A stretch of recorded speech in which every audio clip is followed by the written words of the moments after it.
podcast. You listen to Kendrick and Matt on the Slip and Dip podcast. Oh, beautiful, man.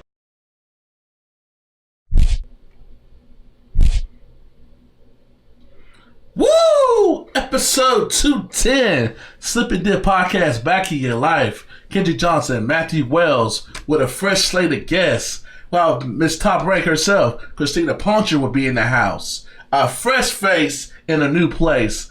Austin Ammo Williams. Remember the name. This dude's up and coming, up the boxing ranks, fighting at middleweight and super welterweight. He signed both up and down. And friend of the show, James Lynch, giving us that scoop for UFC 241.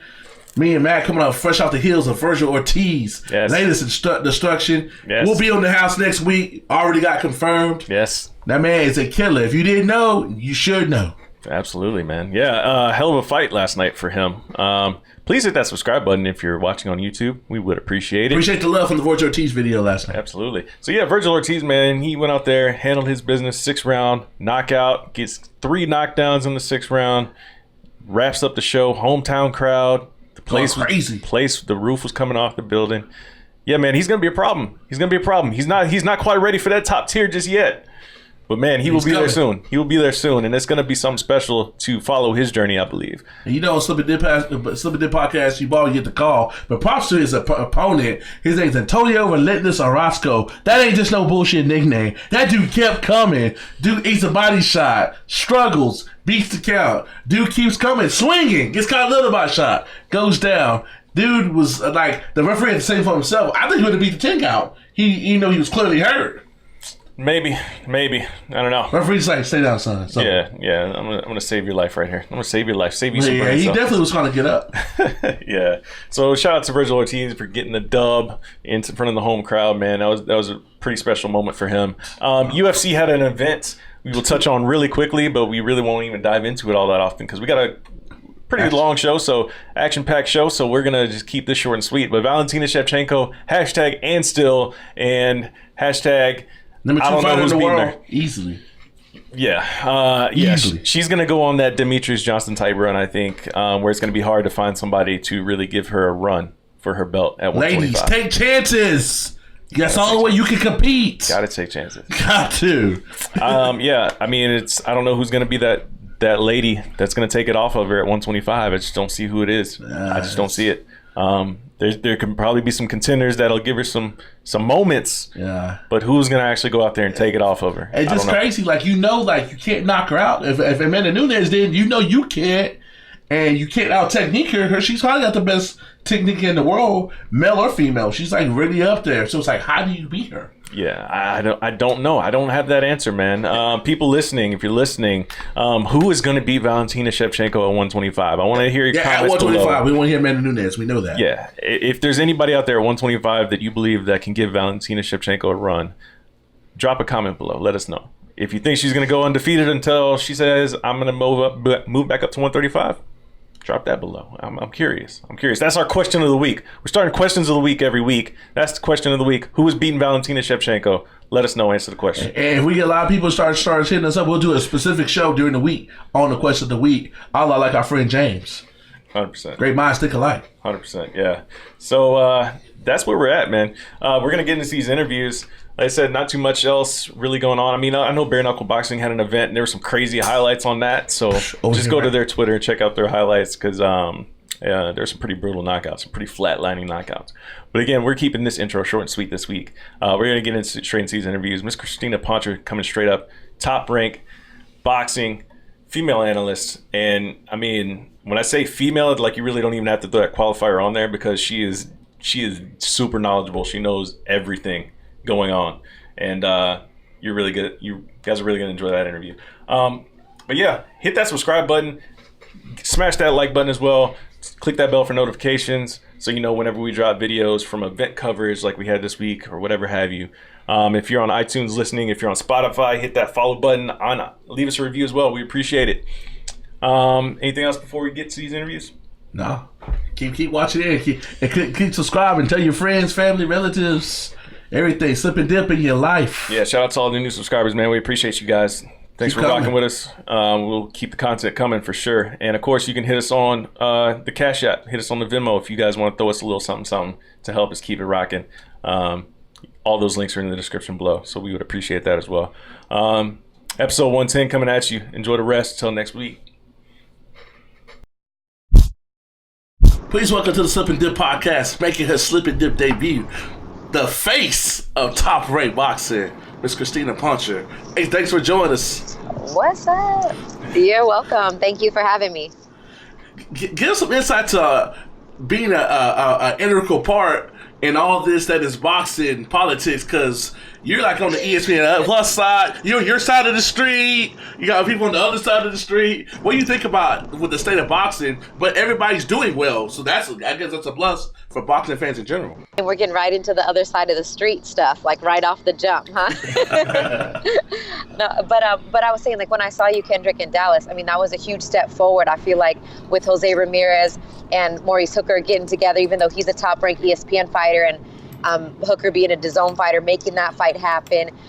Chris Mannix interviews Terrence Crawford up there on the stage for the broadcast. That's a big step forward. Bob Arum's talking to Chris, and on their broad. So I think we're making steps in the right direction. And I think that's what has to happen in order for our sport to stay at its best and to kind of hopefully get back to the popularity that it once was many, many years ago. We have to make fights like that happen. Do you think that boxing sooner or later is going to have that mega fight that doesn't involve a Mayweather or Canelo to really take to the next level? After like have some medium names, kind of like I saw. We went to Virgil Ortiz last night, like seeing him fight somebody. I know him and Jose wouldn't fight, but that type of fight, they said they wouldn't fight because they train together. Right. But yeah, I think that there is, but I don't know who exactly that would be. I mean, is that mega fight, Terrence Crawford versus Errol Spence? I don't know. Could they sell enough? Would it have that? I feel like sometimes to be a mega fight, sometimes you need an international flair to it, because then it appeals to the whole world. Not that those aren't two of the most talented fighters in boxing right now, but the closest that we've had to that in recent years, I feel like, is aside from Pacquiao, Mayweather has maybe been like a Triple G Canelo, something like that. And who's that next international big boxing star? I think that's yet to be seen. But Virgil Ortiz had a great showing last night. Don't get me wrong. I mean, he's going to be a star, and I think it's right for the picking right now for that next superstar. Underneath Canelo, and what's going to happen. I mean, I think that there's good quality fights to be made, but who's going to be that pay-per-view, that breakout star after him? I don't know. I think it's up for grabs. Can Lomachenko do great on pay-per-view? Can Teofimo Lopez be that next guy? Jose Ramirez has shown that he can sell in Fresno, and he's packed and he's setting records for what he can sell in terms of ticket sales. But could he carry a pay-per-view? I mean, I think we got to see if there is going to be another pay-per-view star like Mayweather and Pacquiao. He's still doing his thing. Pacquiao, just because he's got the Philippines, and no matter what video, I'm sure you guys know, if you mention him or he's in it, it's getting the hits, it's getting the views. So who's going to be that next class? I think maybe some of those names could take that spot. Do you think we're getting to the point in the sport of boxing and just combat sports in general where the pay-per-view model is starting to slowly go away? Because we've got all these streaming services these days, with DAZN, with your Disney thing that's about to come out, where it's people are wanting to pay monthly subscriptions versus just dropping $100 on one night. Yeah, I mean, I do agree. I think that pay-per-view should really be saved for the mega fights, because if you're already paying subscriptions, I think that WWE model works great, where you pay for it and you get a pay-per-view every month and it's included in that subscription. And I think that's what DAZN is doing, and maybe in the future ESPN Plus will head in that direction. But save the mega fights for that, and then enjoy the really good quality fights either on the streaming service like on a DAZN or ESPN Plus, or on just regular TV, like ESPN. We're going to have Bosdick versus Baturbiev on regular ESPN. That's a unification fight. Those are great fights that wouldn't sell necessarily on a pay-per-view, but you could watch for free on ESPN. And I think if we can maximize those opportunities on free cable like ESPN and Fox, then you get either a pay-per-view, X amount of pay-per-views per year with your subscription, and then save the mega ones for whatever those are going to be for regular pay-per-view. That I think that would be a successful model. But that's for the people that get paid way more than me to figure out and deal with. Well, give some insight to your fight last night, since we were at the Ortiz fight live ringside. Yeah. You were ringside across the country, and I saw Jason Sosa put that one-handed hit a quitter with that hook. And Yes, he looked good. Liddell Rose. Yeah, he looked good. And I thought, honestly, I think a lot of us thought that fight would be a little bit closer than it was. But Jason Sosa did his thing last night. He looked really good. And, another person I'd look out for is Edgar Berlanga. I don't know if people know who this kid is, but, I mean, he's 12-0 with 12 first-round knockouts. And I know you could talk about who is he fighting, though, or whatever, and building his record up, which Top Rank and a lot of promoters do when these guys turn pro, especially at a young age. But getting guys out in the first round is not the easiest thing to do. It's starting your career with a knockout streak alone is impressive. But 12 knockouts in the first round, these guys could hold and run and just hold to the bell and get out and go to the second round. And he's got that power, that natural power, and that killer instinct in a day where I feel like a shift is occurring towards more of that hit and don't get hit mentality, get to that boxing. He's a killer out there, and I think people should look out for him. And he looked good again last night. Well, what's and Fat Joe walking him out too. With 11 pro fights, he's got Fat Joe walking him out. So that was pretty cool. Dope, yeah. What's your take on people that have the hit now? Because I always tell people when people's like, "Oh, that was a weak fight. They didn't do nothing," or Mayweather's just not that good. All he do is run. I always ask that one question: what is cool about getting hit? And that just ends the conversation. Nothing, because most of the people that, if you really appreciate and respect the sweet science, it's called the sweet science for a reason. It's not like the street fight, and it's not brawling. It's not UFC, MMA. It's the discipline of, like you said, hit and not get hit. And I understand that there's some things that sell tickets and make fighters more entertaining, but I don't think there's anything wrong with a fighter that has a defensive style. Like when we were in Dallas and everybody's booing Tevin Farmer, and he's sitting there dipping 5, 6, 7, 8 shots up against the ropes. I'm like, ooh, that looked nice. Everyone's boo. It's like, come on. Like Exactly. You're not gonna be there at the end of the career of some of these guys, taking care of them like their family and their significant others and their kids are. But you want to see them get out there and get bloodied and beat to shit. And then when their time is gone, you're not gonna even talk about them anymore. So I'm all for guys doing what they need to do in terms of boxing, and I love it. I think Shakur Stevenson's gonna be a star, and he's another one that has that style and that mentality, and I'm all about it. Yeah, you touched on something really important right there, talking about like guys getting in there just brawling it out and having those like significant injuries like we saw in UFC last night. A guy had his nose broken in the worst way I've ever seen. And for the moment, like the pictures of that they're gonna be viral on the internet for the week. But he has to live with that pain for the next 6 months after people have already forgot about it. So people don't always think about that side of the thing all the time when they're sitting up there booing what's happening inside the ring. But it's kind of crazy. Yeah. Yeah, it is. Yeah, it's nuts. So what do you you want to see the blood and everything like that, but like you're not going to be the one there to help him through it. Exactly. They'll send a tweet, but yeah, that's great. Yeah. Like great fight, super entertaining. Exactly. So what do you make of the heavyweight division right now? You guys got Tyson Fury over there holding it down, and it's apparently we're getting Joshua Ruiz 2 way out in Saudi Arabia, but apparently Ruiz hasn't signed off even though it's been announced. There's a lot of craziness, but where do you think Tyson Fury fits in this whole picture right now? I mean, I think he's going to take another fight. It's kind of put out there already come September with Otto Valen. And I think for him, it's getting safely to that rematch with Wilder. That's really what it comes down to. And it's like you could go through a list of names of people that have been offered the fight that turned it down. So I know a lot of people are maybe, talking mess about the opponent, but he's the kind of guy where he needs to fight. It's like his AA.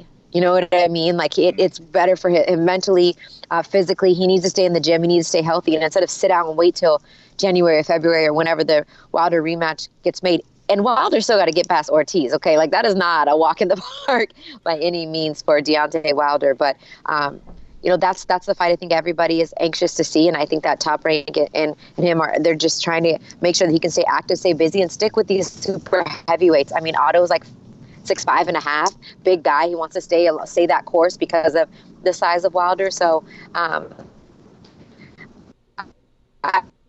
getting to that's a mega fight. I didn't even think about that when we were talking about that earlier, but I think that's the pay-per-view. That's a mega fight that I think is going to, make some good money for the sport.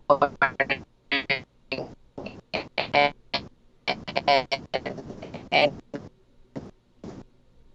10 in the morning, it's going to be in Saudi Arabia. I'm just like, if you talk about a money grab, they knew exactly what they were doing. They're like, okay, who cares if you watch or buy it? Like, we're making how much was it out there you're making for this? Reported like 40 million or something, 90 million. I don't know. I've heard anywhere from 40 to 90. It's a large range of numbers. Yeah. Yeah. And I think Andy's like, the mistake that was made, and you can correct me if I'm wrong on this, but Andy signed already like a set amount of money for the rematch, like in the first contract. Yeah. So that was not a smart business move or business decision, because now he's upset because they're going out there and he's still only getting 9 when they could be getting 90. That's where I think that issue is coming in, and that's something that's done on the business side. So a lesson to fighters going forward: don't lock yourself down. I know it sounds like if it would have not been as good of a fight, then maybe it would have. Hindsight, right? Hindsight's 20/20, but still, like, he's gonna try to get some more of that money to go way out there. But you got to do what you got to do. You got to fight. And we talk about everybody in boxing, except for Miss Poncher. How much do you take your mantle with being the second ever woman to do play-by-play on a major boxing broadcast? Because it was that easy. It'd be more than 2 people doing it. So props to you. Thank you. Yeah, I mean, man, I think it came at the right time for me. I've been, it's approaching my 10th year in the sport, doing everything from reporting and features and commentary, and now moving up to the play-by-play role most recently in these past couple months. And it's harder than anything that I've ever done, just because boxing, it happens so fast. You don't see punches coming. It's not like NFL or basketball. You can see a guy on a breakaway, or you can see a guy, get a pick and he's running to the house. Like, you can call that. You see what's going to happen. In boxing, everything changes and it's so fast in a split second. So, I know the stories. I got the background. I know, the TV side of it. It's just continuing to get reps and learn about perfecting the art of calling it and having the eye to see the punches and the combinations coming, learning the fighter's tendencies, things like that. But it's definitely an honor. It's something that I carry great responsibility with me for the next generation of women coming forward. They're watching women fighters now. There's more than there has been in a long time. That means more girls are going to be watching. And maybe just like me, I played hoops, but I never thought I was going to be, playing the WNBA. But I said I can call basketball. I could report on basketball. So maybe some same thing with these young girls boxing. Maybe they don't have aspirations to turn pro, but they love the sport like I did. And now they could see another woman that's being, a reporter and commentator and now play-by-play say, but I can do that. That to me means a lot. So give me some insight as to like what you do to prepare, because I do some commentary for You're talking to a real pro. I do some commentary for a local promotion here, but I'm on the color side. But like what is like some of the things you do in your preparation, because you are, I've seen videos of you actually training with Timothy Bradley on the internet and things like that. Do you think that's helped? Yeah. Do you think that's helped like call what's going on in there? Thank you. It does. It's going to get real bright here in a second. Yeah, it definitely helps. It helps because I don't. That was kind of something that we did video. I'm not in the gym like training with these guys. These guys are beasts. They're athletes, right? And let's be real. Like, I'm not trying to waste their time with like, hey, show me how to turn this jab over. Like, you know what I mean? But those things do help because they're things that you can garner a rapport, and then you get that access that you need to get some of those, tidbits and that information that will help the quality of the broadcast. You got to watch tape. You got to watch film. You got to learn these guys' tendencies. I'm there with them all week, so I'm preparing interviews. I'm sitting in the lobby like Larry Merchant used to do, just trying to pick up tidbits that you can get that only you being there can see things that happen. Like, had I had been there next to Carl Frampton when that pillar fell over, things like that, I'd be like, it absolutely is what happened. But spending time around the fighters, spending time in camp, watching film, studying, and then I sat alongside the Colonel Bob Sheridan for years, and he's called thousands and thousands and hundreds of thousands of fights, and guys like Rich Murata, guys like Al Bernstein, who were my coaches along the way. I mean, those are Hall of Famers. So I've been very fortunate to sit alongside them and learn even just the protocol for something as simple as tossing to a break, bringing it back, handling interviews, stuff like that. So as you know, it's a lot of work, but getting the reps is the most important thing. You just got to get in there and do it, and that's what's going to make you better. 100%. 100%. Yeah, it definitely shows. Like you can tell when someone's really prepared, really polished, and that truly comes through on the broadcast. So, congrats on the way you come off and your preparation and the success you've had so far. Thank you so much. Thank you so much. And there's so much more to learn and so much more to go. But I hope I can sit back, 20, 30 years from now, and maybe we'll have a woman commentator in the Boxing Hall of Fame. That would be a dream come true. So we'll see what happens. And before we let you go, what's your take on Michaela Mayer, the women's face of Top Rank, and friend of our show? Yeah, I mean, I love Michaela. I think when you talk about the full package, I mean, she has it all. She's got the skills. She's got the look. She understands the sport. She wants to move the needle forward for all women. She's not out there just talking crap. And, she's got the Olympic pedigree. So I think Michaela Mayer is one of the best things that's happened to women's boxing. And I look forward. And you got Coach Al Mitchell, who's a legend in the game, in her corner. She's got Manny Robles as her cut man and Kay Karoma. Like, you're talking about the team she has behind her. Like, that is a dream team in boxing. And so she's in great hands. And I know she's itching for a title. Coach Al's like, slow down, Michaela. You still got a lot to learn. But I think she's well on her way. And for Top Rank and Bob Arum and Todd DeBuff to say we want to get back involved with women's boxing, and for her to be the one really does say something about what they see in her, because if not for anything else, Top Rank knows how to make stars, and I think they have one in Michaela Mayer. Thanks for your time. We know you home. You got to see your cute kid. He's a cheer. Every time I see him, he's always just chilling. Like Kingston is the little boss. I'm telling you, man. When you see him, because when he's at a fight or he's in the ring, he is totally in his element. So he'll be hitting the road with me soon. He'll probably be with me in September in Vegas. But he's dropping somebody in kindergarten, don't get mad at him, because that's what he's used to. I'm telling you, everyone's like, he's going to be fighting in school. And I'm like, I'm going to be the mom that's like, well, did he turn his hand over? Did he throw the hook tight? Like, yes. But no, I got to teach him that's leave that to the professionals and stuff. But yeah, this kid wakes up shadow boxing. It's crazy. He's a year and a half, and I'm going to have my hands full for sure. That's hilarious. Well, thanks for the time. Thank you, guys. We appreciate it. Thank you so much. I'll talk to you guys soon. Please welcome to the Slip and Dip, making a Slip and Dip debut, boxing middleweight prospect, soon to be super welterweight prospect, Austin Ammo Williams. Appreciate you coming out, brother. I got you. No problem. Are you still on that high off that big knockout of Jabrandon Harris straight on the zone? We saw you a couple weeks ago flash that leather in that first round KO. Man, actually, I'm already trying to construct something new for the next fight. I ain't really sitting on that. That's one thing my dad makes sure I don't do, actually. He don't want me to get on the high horses about winning or nothing like that, because that's what we supposed to do.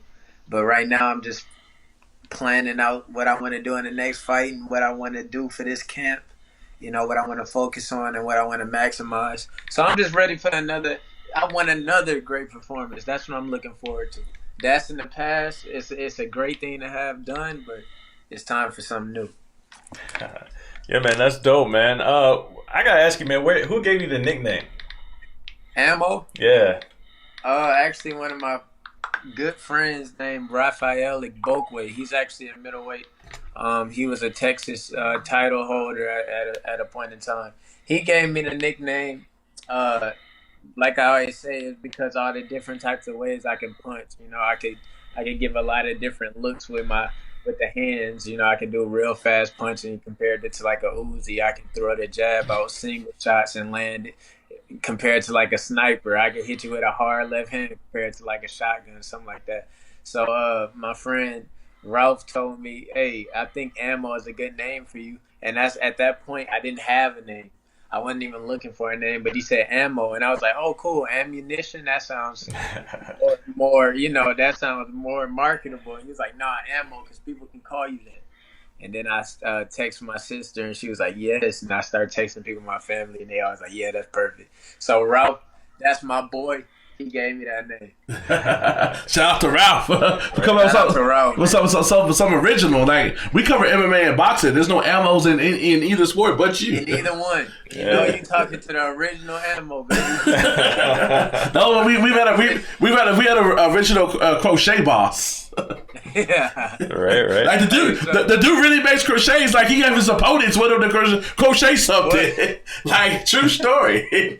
That's great. That's an MMA. Yeah. Yeah, man, that's dope. So speaking of, since Kendrick brought up MMA, man, so you train out there in Houston with some names that some of our fans are very familiar, some of our viewers are very familiar with, like Derek Lewis, for example, Mike Jackson, another one as well. Yeah. So, what's it like being with those guys? I know those guys are both real down to earth dudes. They keep it light in training, from what I hear. Yeah, Mike is super cool. I mean, Mike, that's my guy. I've been knowing him for years. He's been knowing me since I started boxing. He actually is one of my sparring partners because we're around the same weight, you know. The Beast, that's my dude. We talk all the time. He always give me tips and pointers about how I should handle myself. Especially, I think he sees that I'll be a top level fighter, so he always gives me the advice of what I should be doing to get there and stay there.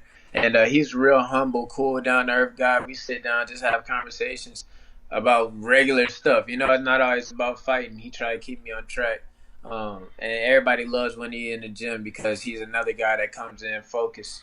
You know, when he's in there, some progress is being made, some work's getting done, and it pushes you to want to go harder. Like even having Regis in the gym too. That's another guy like that. Myself, I feel like people get motivated when I'm in there because I'm always working. I'm working. It ain't a joke. We might talk after the workouts and stuff like that, but when it's time to come in and work, we get it done. And everybody carries that mentality. Mike carries that. The Beast, he carries that. Regis carries that. And it's just good to be surrounded by people at a level you're trying to get to. You can pretty much mimic anything they do, and it'll be good for you. So it's a blessing to be in the gym with successful MMA guys and successful boxing, champions. What's your relationship with the Charlos training out in Houston? And you and both of them, you can fight either one of them, literally, or hell, you might can fight both of them because you in that weight in both their weight classes. Yeah. It's great. I got to spar with the both of them. I actually helped out Charlo, the smaller one, get ready for Lubin. We got some really good sparring sessions where I was still early on in boxing, but it told me a lot about myself. Like I can hang with champions already early in my career, and that actually boosted my confidence a lot. But I know those guys, they good dudes. I respect what they do and everything, but I mean, we not on a level like brothers or nothing like that where I'm not, if the fight comes around, I won't do it. You know what I'm saying? I look at the sport, it's an individual sport. I got my own team. I don't represent like other Houston fighters. You know what I'm saying? Like I represent Houston, but I want to be the top dog. I'm not trying to be like a collectively we the best, we Houston, and all of us gonna stay away from each other, stuff like that. No, I want to be the best pound for pound, period. So I gotta pretty much be ready to go at anybody. But that doesn't mean I don't respect them. I respect them, and I respect them enough to want to work hard enough to beat them someday. But it's definitely not like, I wake up and call them and be like, can I train with y'all? Stuff like that. No, I got my team. I got my management team. We go out to LA. We train in LA. We fight around the country and stuff like that. So I'm pretty spread out, and I get to, get in camps and stuff like that with other people. So they just another person to me. You know what I'm saying? And no disrespect, but they just another boxer that we may cross paths. You know what I mean? That's it. Well, I know, Coach. You new to the game. They got a blueprint. What do you think about their antics on how they gang up when they together? They're undercover. They're like the Ball family. They don't come across as being scripted, but they're very scripted and good what they do. If that make any sense. I like them. I like how they promote themselves. I feel like they both was doing some powerful things with the knockouts back to back and stuff like that. And if you got a brother, if I had a brother in the game too, we'd be definitely teaming up and being, doing as much stuff market wise as we could. So I respect it. I like it. I enjoy it. I also enjoy fighters that embrace the fact that they're fighters. You know what I'm saying? It's a thin line between being humble and respectful and just absolutely boring. And I think a lot of fighters try to be a little too respectful and a little too humble to where people, if they hear about you being a fighter, they want a fighter. In some way, shape, or form, they want a fighter. They want somebody who can get them excited to see them fight. You know what I'm saying? Mm-hmm. And it ain't got to be like you walking around tough guy and everybody. Not that at all, but, you know, the confidence and the knowing that you're one of the baddest men on the planet and stuff like that. That should be displayed. I feel like that should be displayed. That's only going to make your money go up. And that's only going to make your fan base go up. And that's something that I'm, you know, trying to embrace and get better at every fight. And you'll see a lot of antics from me. You know? So you need to coach these MMA cats up. The MMA cats ain't got the memo. They need to take your tutorial. Yeah, exactly. I'm gonna be teaching these fighters a little bit. Yeah, man. You know what? Let me not be cocky. I'm not trying to be cocky, but that's the truth. That's I enjoy seeing, especially somebody who started boxing late. Because since I didn't start boxing late, my family wasn't really into it. I would only know about the fighters who had some type of personality or some type of scheme where they could get in households and they can become a household name. And, people have different approaches with how they do that.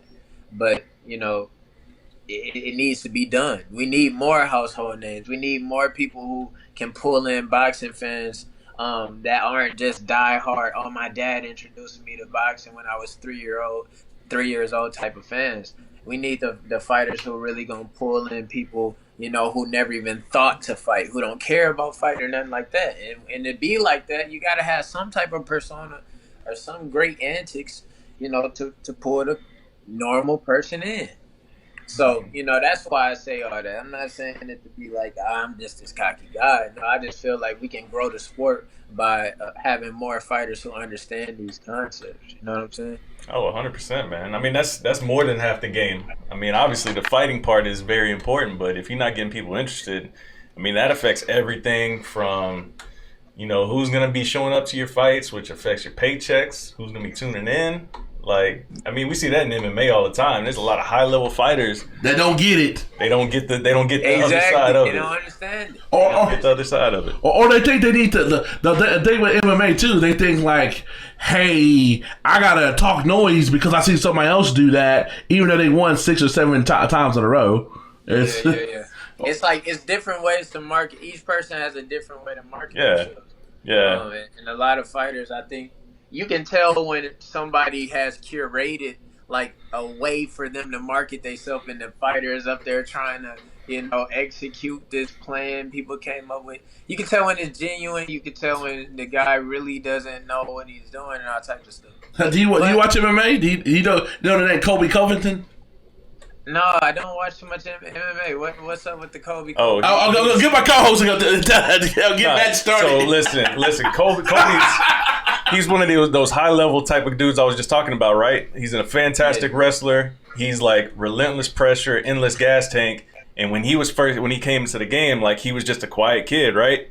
Yeah. And then all of a sudden he noticed, oh, this Donald Trump thing is like really controversial. So all of a sudden he pops up on the scene wearing the MAGA hat, talking all this shit to everybody, and it's like way over the top. And it's obviously fake.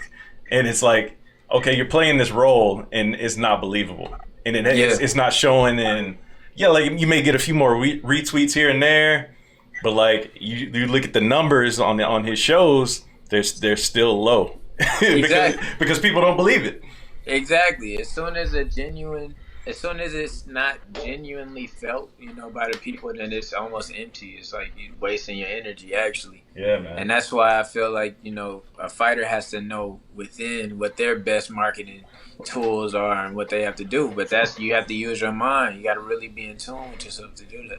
Before we let you go, how many more times we see you in the ring? You basically fight every other Monday. You gonna do for 3 more fights, right? Yeah. I mean, Eddie Hearn told me he was gonna try to give me 7 or 8. And if I keep performing the way I'm supposed to perform, I think I'll be able to get it. But the song regular. I think I'm pushing for 7. I want to get 7 in.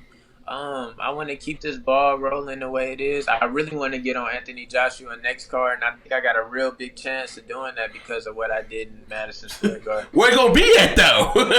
That's gonna be Saudi Arabia. Let's be them dudes, dog. I'm telling you, I'm embracing the lifestyle. I don't care. Hey, you got to. Props to you. 100%. But yeah, I'm trying to get at least 7 fights. That's the goal. If I can stay healthy and get out of these fights the way I've been getting out of them, I should be able to keep the ball rolling as it should. And that's really what I want to do, man. I'm excited to fight. I love it. I'm getting more poise in the ring. I'm being able to. I mean, after fighting in Madison Square Garden with the lights and the fighting on the card, the actual televised card and stuff like that. With the cameras and the Megatron and stuff like that. My next, like I said in our other interview, this venue that I just fought at was like nothing. You know what I'm saying? Yeah. And that allows you to have less nerves. That allows you to think more clear, and that allows you to have better performances. So if I can get on show after show after show after show, and just keep myself together, nerve wise and health wise and stuff like that, 7 fights is what I'm gonna get by the end of the year. And before we let you go, for people that are not familiar with you, they just see your record or they heard the name. Yo, that's an Emma guy. Got the cool nickname. What do you want them to know about Austin Emma Williams, the person that we don't know about that's outside the ring? My bad. What I want people to know is that I'm coming to change the game. I'm a cerebral fighter, and there's other cerebral fighters, but I'm really coming to. I'm gonna test things. Like, I'm gonna test the rules. I'm gonna try little stuff here and there. I'm gonna give y'all new looks that's never been seen before, because I feel like I'm mentally capable of doing new things and bringing new things to the ring. I gotta, live up to my name. I'm the first one. I'm the first ammo. I want to give the next ammos to come, because it will be more. Something to imitate, something to mimic. I don't want them to be like, oh, he's ammo, but he fight just like this guy. I get this type of feel from him. No. So I'm really creating a style right now that is going to be extremely unique and hard to mimic. And if you're going to mimic this style, it's going to be a journey to do it. And, I'm still at the beginning stages with it. And August 25th, that'll be 4 years. That will be exactly 4 years, August 25th. So what's that, 14 more days? And that will you'll see how far I've come in that small amount of time. So for me, when I become a champion in the next couple of years and things like that, y'all will be able to look at him and say, this is a different, distinct style. You know what I mean? This is an ammo style. This is what we want to see. We want to see ammo. So I'm thinking, and I'm trying to bring something new to the table so I can capture everybody's attention and keep it and change the world. That's what you should know about ammo. That's dope. Hey, I heard it here first. Austin Emma Williams, man. We will be following your rise up the top, man. Don't forget about us. We just jump on the bandwagon when you get that belt. Be like, boom, y'all were there when nobody was hollering at me.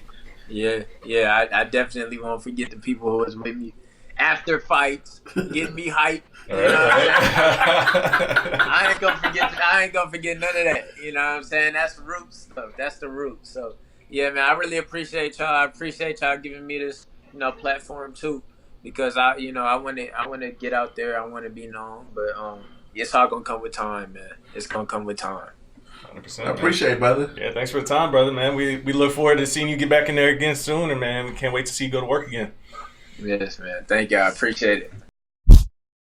Please welcome back to the Slip and Dip podcast, one of our favorite fellow media members in the game, Mr. James Lynch, representing The Score. What's up, my man? It's nothing. Just hanging out with you guys. What could be a better way to spend my Sunday evening, man? Thanks for having me back on, guys. Yeah, absolutely. Anytime, man. Anytime. Time to talk things all UFC 241. Yes. I'm gonna put it straight out. I got DC easy. He won me my second best win in Vegas. I had no intentions of betting on that fight or any money on anything on Vegas. I was just chilling. I was doing NBA Summer League and UFC that week, and I kept seeing that odds go up.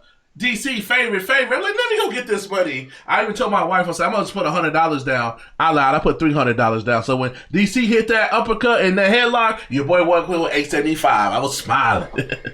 That's awesome, man. Now you owe him dinner. That's the rule. Hey, true story. I texted him the thing. He came on the show 2 weeks later. I texted him my ticket. but one thing that he said in our interview that stood out to me, he said he knew Stipe couldn't hurt him. He wasn't just posturing when he did the whole, like, really, that's all you got? So if he didn't know that the first time, what can he do? It would go longer than it did the first time. But what can he do to win? He ain't going to out-wrestle DC. DC ain't know he can't hurt him. So what can he do to win this fight?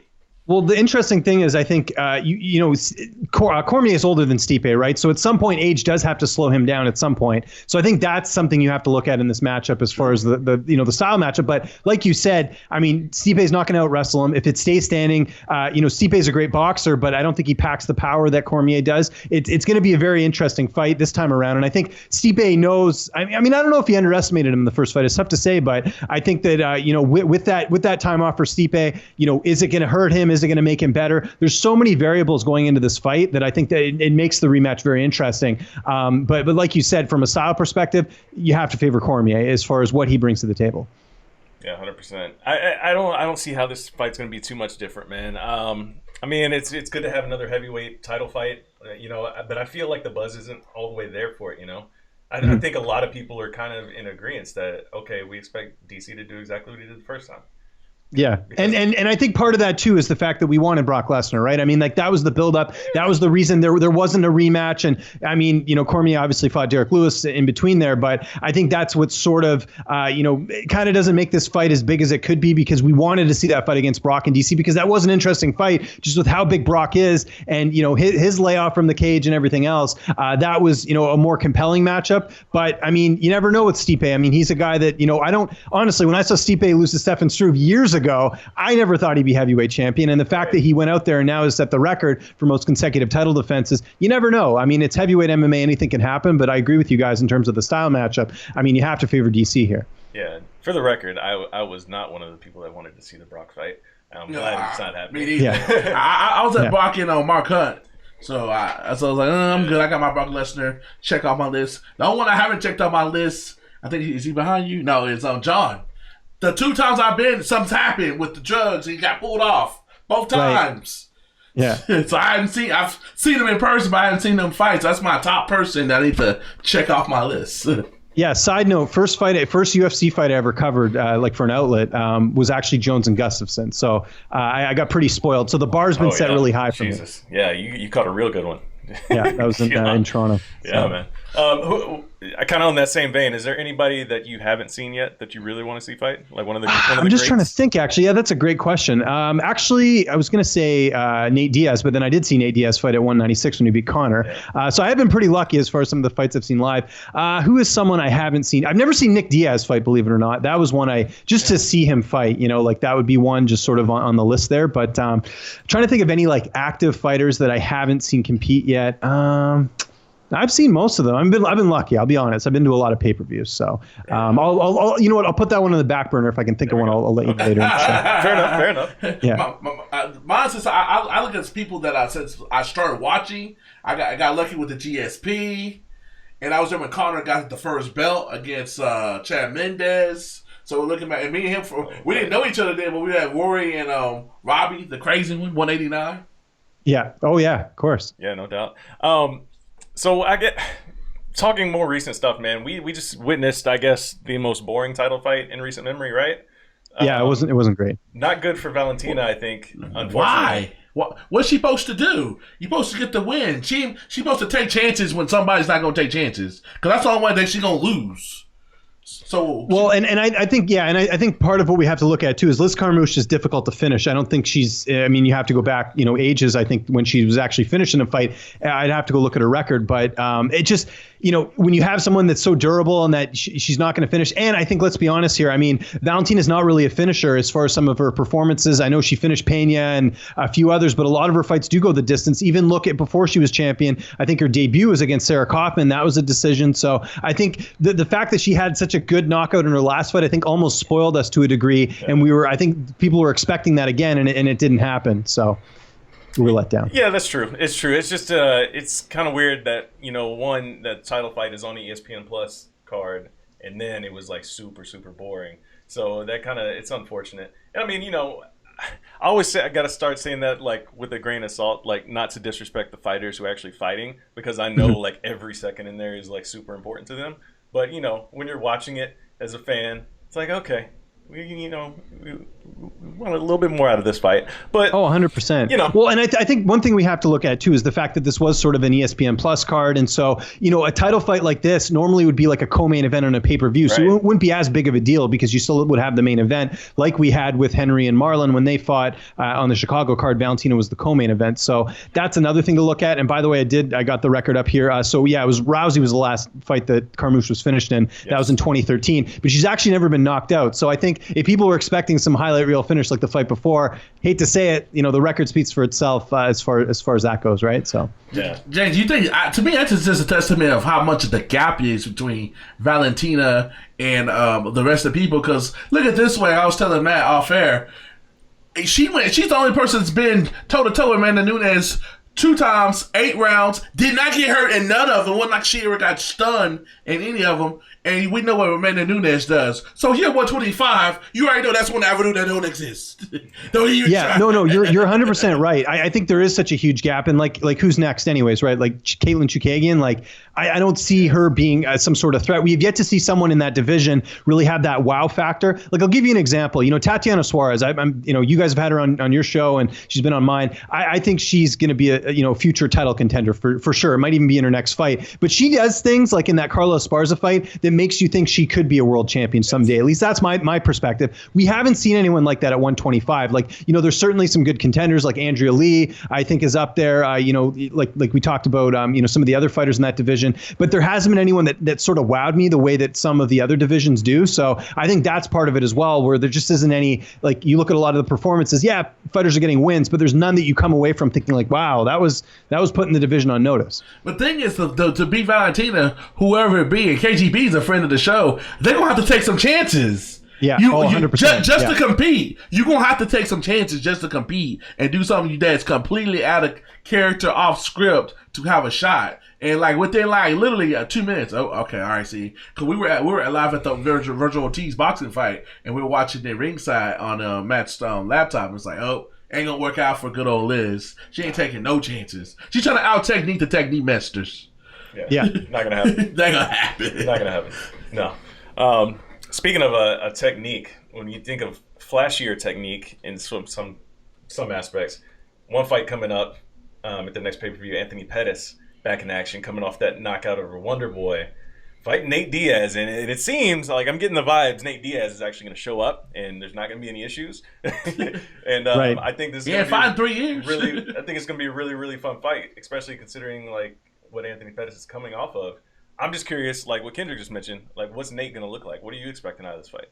This is the biggest enigma of a fight I've seen in such a long time, because the thing that we don't often talk about too with that Pettis win against Wonderboy, I mean, he was losing that fight. I think if Wonderboy had survived, he probably would have got the nod in that one. So it really doesn't tell us a lot. And I am a firm believer in confidence. Like that win over Wonderboy was huge for Pettis. Like no one was giving him a chance. I saw, I do those pros picks videos. I don't think anyone had really picked Pettis in that one. Like it was one of those things where, I mean, the confidence from that win, how can that play into this? And the fact that he's more active, it should be interesting, but you're fighting Nate Diaz, a guy who never gets finished.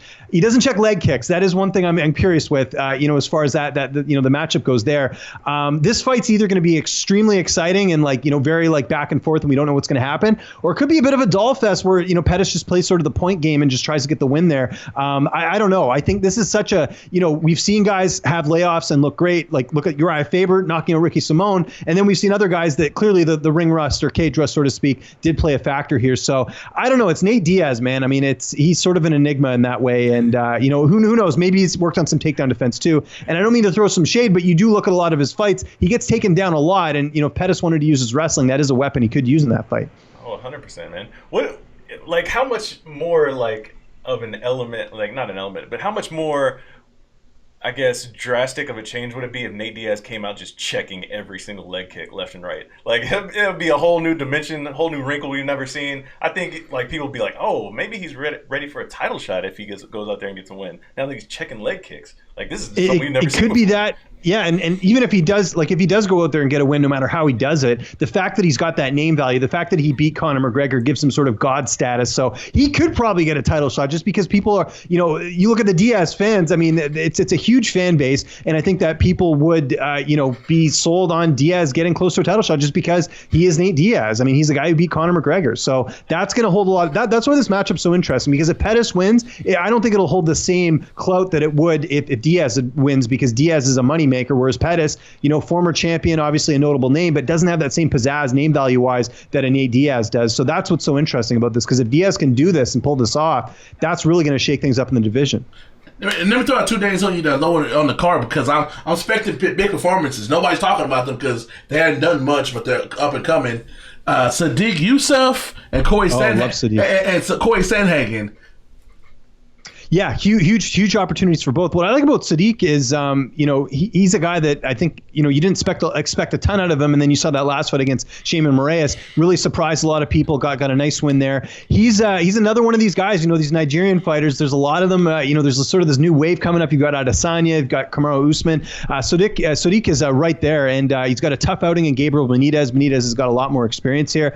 I think if Sadiq can get this win here, it's really going to propel him up the rankings, because he's an exciting guy to watch, and he's young, and he's obviously someone that people want to see fight, and I think there's a lot of intrigue there as far as what that's going to happen. And with Corey Sandhagen, this is such a big opportunity here. You're taking on a guy in Rafael Sunsao who's beat pretty much everyone in the division, and you're getting him at a perfect time where he for whatever reason was never getting a title shot. Well, we know why. It's because he kept going the distance in his fights. Yeah. And then he fights Moraes in the rematch, gets knocked out in the first round. Like, the pressure's on Sunsao here. Sandhagen could lose this fight and fans still want to see him fight and everything else, and he's a young guy. Like, I feel like the pressure on that fight's on Sunsao. So, I think Sandhagen's getting him at a good time, and I think with his build for that division, I mean, we saw how he towered over John Lineker in their last fight. I think it could be very interesting here. And if Sandhagen wins, I hear a lot of people talking about Sterling and Yan and all these other guys. I think Sandhagen could really go in there and sneak himself into a title shot, just because he's a fan favorite and he's a guy that is taking on one of the top guys in the division in the Sunsao. So to answer your question, huge opportunity for both guys here, but I think Sandhagen, especially with who he's fighting, could really propel himself up in the bantamweight division. Yeah, man, and a lot of excitement. That's co-signing what I was thinking. Yeah, man. The division's definitely heating up, man. I hope he goes out there and gets a win, just because I like to see a lot of contenders all at once. I like to see. I like to see chaos. I like to see parity, things that you don't expect to happen, like shake things up here. Like when you see someone get a big, like look at Masvidal. He was, 3 fights ago, this guy was losing 2 in a row. We didn't expect anything. He knocks out Darren Till, gets one of the best knockouts in UFC history against Ben Askren, and now he's right there. Like, that's what I'm talking about. That's what's so great about the sport. You can really turn things around in a matter of fights, like he has, and who knows what's next for him. But I mean, he's right near the top at this point. James, can you coach these fighters up on the dumb stuff they be doing? I like Jorge. I've always liked his swag because he's a real one. But don't try to sit there and say, yeah, the UFC's finally coming around. The fans are finally coming around. No, when you don't want to effing talk, when you want to sit here, like, you don't do yourself any service, so why should I care about you? There's a lot of fighters like that that's not even as accomplished as he is. They don't care about me, or they do something and people get a little buzz on them. Oh, they come around. No, you gotta do something yourself. Like Matt, we go back and forth with the pod they promote. Like, Amanda Nunes, she doesn't do herself no. Well, you gotta go through this person to get to her, and she might talk, and she needs to have Nina with her. That's doing too much. Yeah, and the Nunes thing, we could go off on a whole podcast on how that goes, because what people forget about Amanda Nunes, just quickly, I'm going to add this in here. People forget she was on Ellen. Like, how hard it is to get on that show? Have you seen the guests that Ellen gets every week? Like, people say the UFC doesn't promote her, and I agree with part of that, but she was also on Ellen. Like, at some point, it's just the fans like you or they don't. It doesn't resonate, right? So it's like, it's one of those things. And I agree with you, though, like, as far as fighter access, like, if you have management, your management should be getting you as many interviews as possible, because the UFC will not push you unless you're a self-promoter. Look at their biggest stars. They're self-promoters, a lot of them. McGregor, even John Jones, he does a lot of stuff on social media. He's putting himself out there. You got to do media. It's important. And they think that I'm just going to talk noise or do something obscene. That's going to get me because I've seen everybody else. And we had a guy just on our show, Austin M.O. Williams, who's an up-and-coming boxer, and he's like, people can smell fake. And he got my man here started on his manga that's coming. Yes, sir. Yeah. You can smell the fakeness a mile away, man, and that's why it's not resonating. James, is that a gimmick? What, the Colby Cup? Kendrick Is it a gimmick? God. Because here's the thing, though. This is what I'm saying. Is the sky blue? No. This one. Of course, it's a gimmick. That's what I like. I don't get all these people who are like, amazed that, like there was that whole thing that with Jeremy Botter writing about how he didn't vote for Trump or he didn't vote for anyone or whatever. Hilarious. Like, of course, like. Hilarious. It's not so but what I'm saying though is that like it's obviously a gimmick. Like if but I don't see, like, here's the thing. If his gimmick wasn't Trump, if it was something else, I think people would really, like, you could say what you want, but like the fact that he's trying something to, get people's attention. Like if Colby had not said anything and just continued to fight the way he did, he wouldn't get title shots. He wouldn't get anyone talking about him. Like one thing you have to give Colby credit for, as much as I can understand people not liking him, is that he's been out a year and more people are talking about him than a lot of fighters that are more active than he is. That says something, right? Like whether it's right or wrong, he's still getting people's attention, and it's 100% a a gimmick. But how's it a gimmick when Trump really is calling his ass? Kendrick. And he really has a fake ass belt in the octagon. Okay. So, James, and nobody says nothing about it. This ain't WWE. This is not scripted. James, Kendrick doesn't understand the definition of what a gimmick is. Because he's not like that when the cameras are off. That's the definition of a gimmick. A gimmick is a character you are playing for the crowd. That is the definition of what WWE people do. They don't run around in their costumes when the cameras are off. Yeah, but Trump don't really be calling them. Only when the cameras are on. But I think you have to remember that Trump's one of those guys that, like, if you play to his ego and you talk about this, then he's going to eat that up. Like, that's the whole thing, I think. Bro, right? we had a shooter here in Texas and he on the phone with this fool. That's how stupid he is. Like, literally. Listen, bro. Like, This is how Trump operates. I talk so much trash about Donald Trump on my Twitter. I could flip that tomorrow and be like, Trump is the greatest ever, and get a retweet from him instantly. Like, it's just like, that's how he is. If you say something glowing about him, he's going to be like, oh, look at this guy supporting, anything. Like, it's all silly. It's all silly.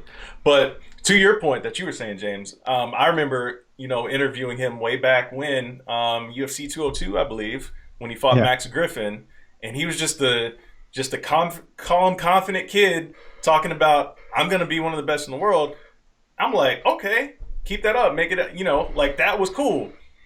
And then all of this other stuff started happening and be like, okay. What do you think? Well, even go, like, I interviewed him. First time I interviewed Colby was actually after he beat Jonathan Meunier in Ottawa. That was the Wonder Boy and Rory McDonald card. And I still have the interview on my channel. You can go watch it. It's completely different. It's like you're talking to a different person, like, to some degree. Yes. Here's the thing, though, and I just remembered this, too. Like, the whole, you made that comment about Matt Hughes. Like, he did that on purpose because, like in terms of, like, I don't even think he has an issue with Matt Hughes. He said that because he knew everyone would talk about it. Right. And that's seriously, like, people took the bait. Like, of course it was disrespectful. Of course he said was out of line, and it goes beyond, all these other things. But we're talking about it. And the thing is, had he not said that, people would be talking about how Robbie Lawler's washed up and wouldn't give him any credit for his performance. Now he's just playing into that villain role. That's the thing. Like, everyone's taking the bait. That's kind of what I'm getting at. Not Ty. That'd be my co-host. Not me. It's literally everybody. Literally everybody. But yeah, so that's where we're at on that, man. Well, one other fight on this card I do want to talk about that's coming up. I mean, I can't think of a fight between two fighters that look like action figures more so than Yoel Romero and Paulo Costa. I expect someone's going to sleep. I don't know who, but yeah, I don't expect that. Yoel's that dude. 42 look like he's 22. Yeah, he doesn't look like a day over 22, man. It's crazy. This dude has found the fountain of youth somewhere down there in Cuba. I don't know, man. What are you thinking how this fight's going to play out? Because, like I said, these are two powerful guys. And, again, I think the judges can just sit back and watch the violence unfold. This is a really interesting fight, and kind of what I was talking about, like in the main event, where, I think Cormier's worst enemy is perhaps Father Time at some point, because it does have to slow you down. I mean, every fighter, the age bug does hit you. With Romero, we haven't seen it yet, and it might be this fight. It could happen. I think that's the only way he loses this fight, though. I mean, no disrespect to Uriah Hall. That guy's entertaining as hell. Love watching him fight. But can you imagine, like, anyone else fighting Uriah Hall, Johnny Hendricks, who's not even, fighting MMA anymore? Like, just the level of it's such a huge step up to go from Uriah Hall to Yoel Romero. That's like saying, that's like someone in the welterweight division fighting, I don't know, like Neil Magny, no disrespect to Neil, but, fighting him and then fighting like, Usman or something. Like, it's such a big jump up, in my opinion. And I think that's one of the things where, people talk about Costa. It's the same way they talk about Johnny Walker in light heavyweight. They're talking about him fighting John Jones. He just beat Misha Serkinov, who might not even be on the UFC roster at the end of this year. Like, we got to slow the brakes down as far as quality of competition. Like, you have to look at that here. Style-wise, wise, yes, Costa's a scary dude, but you got to look at who he's finished. They're guys that just aren't on Yoel Romero's level. So if Romero just goes out there and looks anything close to what he did against Whitaker, I think this is a slam dunk. He wins this fight. I am so surprised that people are just ignoring the level of competition in this fight, because yes, Costa knocks these guys out. He's scary, and he might very well be that talented and that good, but I just haven't seen him beat anyone legitimate yet that makes us think that. And I know people said the same thing about Adesanya, but at least with Adesanya, you saw a versatile game. With Costa, it's just first round finishes or finishes in general. With Adesanya, remember when he fought Brad Tavares, he went the distance and showed some different skill sets in that. I think with Costa here, I just haven't seen enough that makes me think he can defeat a guy that very well could have held the title, at middleweight with some of the razor close fights he had with Whitaker. James, do you think people that cover MMA are prisoners in the moment? Because, like you said, like that's a big people over the boxing side. People overlook at the resume, and MMA side people ain't doing it. Duke can have, like, for instance, and we need to get him on the show too. Anthony Smith. Come on now. Whoever beats John Jones and knock him off the pedestal don't got double-figure losses. Ain't nobody talked about that going to the fight. This dude got double-figure losses go be one of the top 2 fighters, if not the GOAT. Come on now. Really? Well, now here's okay, but I will play devil's advocate on that fight though, because if you look at the time, who was going to fight John Jones at that time? Like, Jones wanted to fight someone. Smith had finishes. Yeah, he beat a Shogun who's a little bit past his prime at this point. Although Shogun did win his last fight, he beat Rashad. He beat Ozdemir. Ozdemir was the test. I mean, he was losing that fight, and then he came back and won. So I don't have as problem with Anthony Smith fighting, but when you've got Johnny Walker and people talking about him fighting Jones, it's like Corey Anderson's won 3 in a row. I realize that that's not as impressive. That's probably why they're fighting each other, because I don't think it's a slant. Like, I see people saying that Walker's going to finish Corey Anderson. It's like, I don't know, man. Anderson's good. Corey's going to win. Corey's going to win. Yeah. Corey's going to win. Yeah, he's going to You have to look at level of competition. I think a lot of times, if you look at fighters, I mean, there's very rare cases. Like, I remember Chris Weidman when he fought Anderson Silva the first time. I mean, he had beat a Mark Munoz, who's a bit over the hill, and he beat a couple other guys. But, I mean, realistically, like, it happens from time to time where you see guys just make that leap immediately. But oftentimes, when guys aren't fighting the top quality competition, and it's no disrespect to Costa, he has to fight who he's given as far as opponents. But you got to look at that stuff, because it's like, honestly, if Uriah Hall fought Yoel Romero right now, he'd be like a minus 600. No offense, Uriah Hall, but Yoel Romero is just so much better than that, in my opinion. Hey, one note on Uriah Hall, who is training at Fortis MMA now. I did see that. Great move for him. I expect him to look very different next time he goes out. Safe, man. That's yeah, that was and good write up, by the way, Matt. I got to give you credit for the coach's write up. I thought that was a good idea, and good to see Safe getting some praise as well, because that gym's been on fire lately. Right. Yeah, but James, don't it trip you out that people don't look at that in MMA? They don't look at I mean, we romanticize about it. Like with the Walker thing's a good example. Like, exactly. This guy's just wrecking people. But Justin Ledet, probably not on the UFC roster by the end of this year. Serkinov, if he doesn't beat Jimmy Crute at the Vancouver card, he's gone. I don't see them keeping him around. So, I mean, who's he beating really to justify him saying he's going to beat John Jones? Nobody. Yeah. But Corey, I subscribe to the not get hit theory and just win. And Corey's kind of like that. But Corey, it took him learning the hard way. He said, "Who's that knocked him out? It wasn't Shogun. I was it Glover. Was it Glover that knocked him out?" I think it was. He had a few knockout losses in there. I know that. But yeah, he said he learned to stop taking chances, and now he winning. But then people don't want to give him no love. But if he take chances, he get knocked out. OSP knocked him out too. That was the other one. I forgot. Yeah, he learned how to stop taking them chances. Problem with Corey, unfortunately, is that he just isn't getting finishes. Like, if he finished Latifi and Glover and Pat Cummins and those guys, I mean, he probably would have got a title shot. But going the distance, unfortunately, in a lot of cases, doesn't get you a shot. Look at Asuncao, same thing. He could never get a title shot because he kept going the distance all the time. You have to get those finishes every once in a while. But John B don't finishing people, and he the champion. But it's so dominant, though. Yeah. It's so dominant. Yeah. Like, the only time we appreciate decisions is when they're, like, Khabib level, where it's like, I'm completely dominating you everywhere. And, like, you want to get out of the cage with me. It's like, he's not doing that. Like, he's having close rounds, and he's winning fights. So you got to get some finishes in there. You got to mix that in, You make people want to see you. Like, boring decisions are boring. Like, okay, like, you're just, like, making me look down at my watch, be like, all right, let me check the card. What fight's coming up next? I need some more to drink. You're thinking about other things besides the fight if you're watching somebody that more often than not is going to go till the final bell. Right. Yeah, no, you bring up a great point. And it's every division's different. I mean, you see certain fighters, when they get decisions, they're like, entertaining back and forth decisions. And then there's other times when you can tell guys are just being very strategic. Like GSP got that rap, the tail end of his career. A lot of those fights were decisions. But part of that, I think, was because he got knocked out early on. And, you didn't see that killer instinct when Sarah knocked him out and things like that. So I think that's part of it. You have to look at it. I mean, at the end of the day, you got to win. You get that bonus. You get everything else. I mean, that's what it comes down to. But it's tricky. That's why this is such an interesting sport. So switching gears here, did you see what Triple C posted on social media today?